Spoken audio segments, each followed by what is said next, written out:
Turuan, ilabas lang nila kung anong totoo. May pera ako sa bangko. May pera ako. Pero yung totoo, yung totoong amount at totoong bangko. Kasi actually, pinalalabas ni Trillanes, marami kang pera dahil marami kang ninakaw. Yun ang talagang propaganda laban sa iyo. Kaya, at saka yung sabi niya, drug money. Yun, isa pa yun. Dapat patunayan niya yan kasi mahabang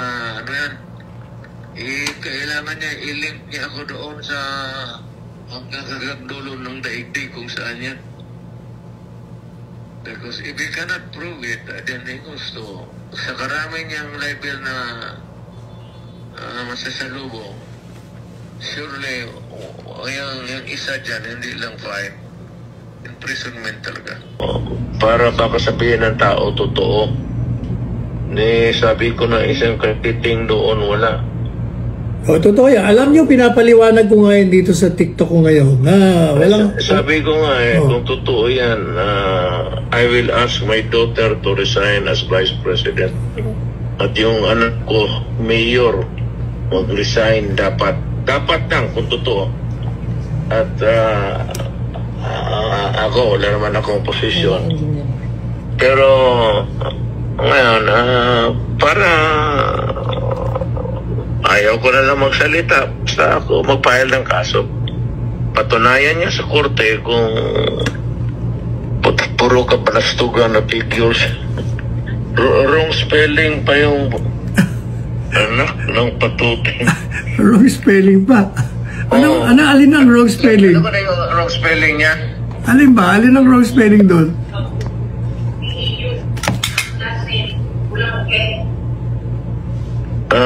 Yung kay Hanilet, kulang an N. Yung kay Paulo, kulang U. Wala. Anong gusto mong gawin ko? Papayala mo ng kaso? Ako, sa iyo. Presidente Duterte, naka Facebook live ako naririnig ka ng taong bayan. Ito totoo. Ay, siya nga pala, tinatanong nga pala nila, saan ka daw ba nagpunta kahapon? Alas 2 na madaling araw, pagkalis natin doon sa, sa Kongreso. Alam mo, asawa ko nandito, naghintay Pero papaalis na rin siya nalit ngayong gabi. Pero teka muna, hindi ka na nagpunta sa kainan? Hindi ka na nag-dinner? Hindi ko na talaga kaya. Pero mo ilang oras yun, 12 hours para. Anong 12 hours? Hindi lang 12 hours yun, 14 hours. 14 hours? 14, kasi nag-umpisa tayo ng alas 10, natapos tayo alas 2 sa madaling araw. Paano? Di 14 hours? Hindi ko akalain na sa edad ko nito, kaya ko pa rin maglagalag. Hindi, alam mo, sabi ko sa kanila, waking hours mo yun Ikaw gising na gising ka. Yun, doon ako nakalamang. Ako... Night person ako. Ako nga falling asleep na nakakatulog. Buti nga hindi ako nakita ng quad chairman. Baka nasabi ako, huwag kang matulog dito. Nakatulog nga ako ng ilang minuto. Ako wala naman sa awa ng Diyos kasi night person na ako. Tinatanong nila, bakit daw gusto mong sunggaban si si Trillanes? Hindi, alam mo, sa totoo lang, somebody should teach him a lesson in life. Nasanay kasi siya yung magkudita, kung ano-anong kalukuhan ang pinapasok niya sa buhay niya. Manira ng ibang tao, sirain yung puri, bali, and he gets away with it. Now, it's about time na kailan bigyan siya ng leksyon. Total, ito naman ang kalaban niya, ang totoo di mo mano yun, yung kanyang summary puro figures. Ang bangko ang magsabi kung mayroon o wala. Korte yan Tsaka niwala nga siya, Sir President. Dapat malaman na tao totoo at hindi. Na si Inday. Sabi ko nga, fake na fake yun kasi unang-una hindi mo alam kung anong bangko yun. Tsaka wala naman magbibigay ng bangko ng gano'n. May secrecy. Secrecy lo. Pati kung totoo man yun, secrecy law pa rin. Tsaka nga pala, binanatan ka ni Noli de Castro. Wala ka daw isang salita. Bakit daw? Sinabi mo, sasayin ka ng waiver, tapos kinukontra mo. Kaya binira ko siya. Oy, sabi ko, Noli, ikaw ang pinaka-inutil na vice presidente ng bansa eh. Nagsasalita ka na hindi mo alam. Alam mo ba ako na yung waiver ni Presidente Duterte, matagal niya nang ginawa yon nung 2016 pa. Kinover mo pa nga kako ko. Di ba nagbigay ka ng waiver? Tanda mo yung waiver? Kaya lang hindi ka ako nirelease kasi joint account. Yung isa, anak niya.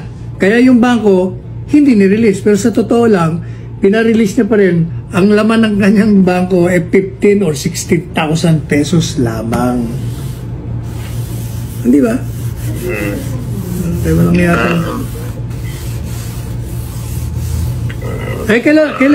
Kailan nga po lang balik mo sa Davao? Baka bukas siguro matulog pa ako. Oh, dapat talaga matulog. Pero bilib na bilib sa lahat ng mga tao to, talagang ayaw mo pa umuwi. Ayan. Basta gusto ko lang naman lumabas yung totoo. Ito, truth. Ayan lang, one word. Ano ang katotohanan? Dapat ilabas, lalo na kay Inday. Kasi nandiyan pa siya sa politika. Si Pulong mo, pati si Basti. Oh, pero especially Inday, kasi national siya. Teka muna, Presidente Duterte, sabi nila hindi ka na raw tatakbong mayor? Alam mo sa totoo lang, Sal. Retired na, matanda na ako. Hindi naman matanda na. Kita mo naman 73 lang Pilipinas na kagabi. Ang galaw ko. Pero, yun, 14 hours yun. Kaya, gusto ko na magpahiga. Kaya lang, sa ganitong takbo, kasi itong si Trillanes, talagang mukalakad yan, sponsored yan. Hindi gagalaw yan ang gano'n yan. Walang pera yan. Kung Malaga. Ewan, nagtataka ako bakit ang Malacanang na ginagawa naman na, wala naman kaming kasalanan sa kanila. Hindi naman ako nag-atake kay Presidente. Pero alam ko na si Trillanes nagtrabaho kay President Marcos. So, pagka ganon, mapipilitan akong tatabo uli ng mayor. So, balang araw, baka sila o manalo o talo, makikita na lang kami sa politika. At tingnan natin kung ano ang sa what lies or what lies ahead in the future. Kailangan mo ng liberate. Sige, pag hindi kawawa ka, magmukha kang tanga. Kagaya ngayon, kung hayaan mo lang ng ganun, totoo matatapos ka sa buhay na ito na ganun ba pagduda talaga ng tao. Kaya dapat ang mga bangko, pati ang gobyerno magsabi, hindi ko sila turuan, ilabas lang nila kung anong totoo. May pera ako sa bangko. Hindi ko sila turuan, ilabas lang nila kung anong totoo. May pera ako sa bangko. May pera ako, pero yung totoong amount at totoong bangko. Kasi actually, pinalalabas ni Trillanes, marami kang pera dahil marami kang ninakaw. Yun ang talagang propaganda laban sa iyo. Kaya, at saka yung sabi niya, drug money. Yun, isa pa yun. Dapat patunayan niya yan kasi mahabang kailangan niya i-link niya ako doon sa hanggang dulo ng daigdig kung saan yan. Because if you cannot prove it, then he goes to sa karami niyang level na masasalubong, surely yung isa dyan, hindi lang fine, imprisonment talaga. Serious charges yan eh. Lalo na yung allegations ng druga-druga. Alam mo ng taong bayan, alam ng taong bayan kung ano ang totoo. So, siya yung nagsisinungaling, siya ang may problema, hindi kami. All we have to do is, gano'n na yan, sir. Ganyan yung bangko. Adi, buksan namin yung bangko. O, sabi ko, i-waiver, binigyan ko, ibibigay ko yung waiver ko doon sa committee. O, sige, buksan ninyo. Tignan ninyo. Huwag lang ninyo isabi sa iba. Titignan ninyo. Madali lang naman yan. Yan, ganon. O, sige, buksan natin. I-prove mo niya yung ngayon. Drug money niya. So, lifetime savings na niya. Pag-retire. So, desidido ka na mag-file ng kaso. Desidido lahat. So, Lahat ng anak ko, desidido mo. Individually kami. Sige, pahawakan natin kay Paulo, sa inaanak mo. Oo. Kaming dalawa ang mag-aabogado sa'yo. Sige, okay. Ikaw naman talaga. Oh. Sige. Okay. Sige, magpahinga ka na. Sige, salamat. Salamat din. Magbabay ka na sa mga nanonood sa'yo, nakikinig sa'yo. Nagmamahal po. Madami nagmamahal. Sa Pilipinas at yung naniniwala. Kung hindi kayo naniniwala sa akin, wala naman akong magawa. Hindi ko kayo mapili.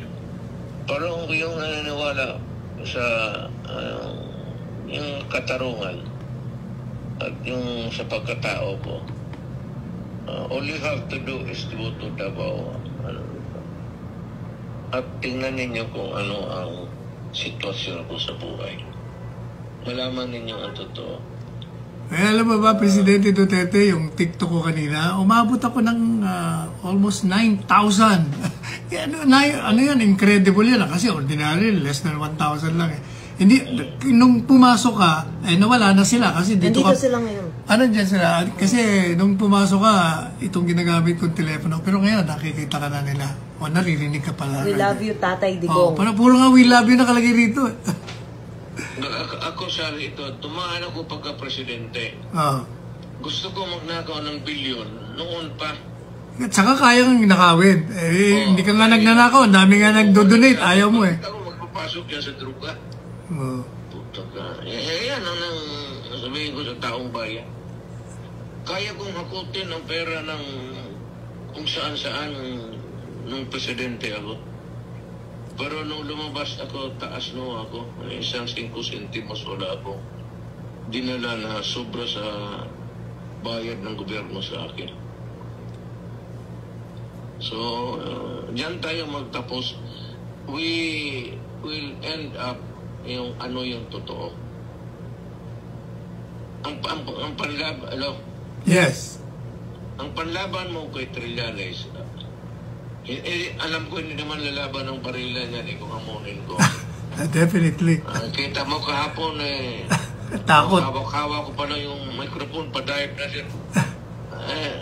Hindi lalaban ng barila niyan, pero ang alam mo sa mga klaseng ganong tao, katotohanan. Truth will set us all free. And truth will put him in jail. Sigurado yan. Sigurado, pagbuhayan pa siya mag-abot ng judgment yan. Sigurado, libel. Anak na po. Sigurado, conviction yan. Sigurado yan. Kita yung mga sumari niya, walang mali pa ang spelling ni pangalan ni Paulo, pati yung pangalan ni Hanalit, walang N. Anong klaseng saan niya kinuha yan? Mali spelling. Mabuti, hindi siya maling grammar kagabi. Kaya, yan lang patatandaan sa tao. Ang ano lang truth, but state-sponsored ito sa Nograles. Ayaw ko kung anong galit ni Marcos sa akin. Wala akong galit sa kanya. Pero pagka kung meron, tingnan ko kung anong magawa mo. Pwede rin naman na hindi si Presidente. Pwede naman yung isa. Diba? No, yung isa. Kasi itong Presidente ito, non-confrontational, napakabait eh. Ayaw nga sumagot eh. At alam niya, wala akong ginawa sa kanya ng ni kunti mo ng salita wala akong narinig. Ngayon, mag-uumpisa na ako kasi alam ko back up siya ng Malacanang. Kung si alin man dyan sa nakatira sa Malacanang, basta Malacanang. So, bibirahin ko na yung katorpehan ng gobyerno na ito. Yung totoo lang. I will stick to the truth. Yan ang asahan ng bayan. Yung mag-iimbento ng issue.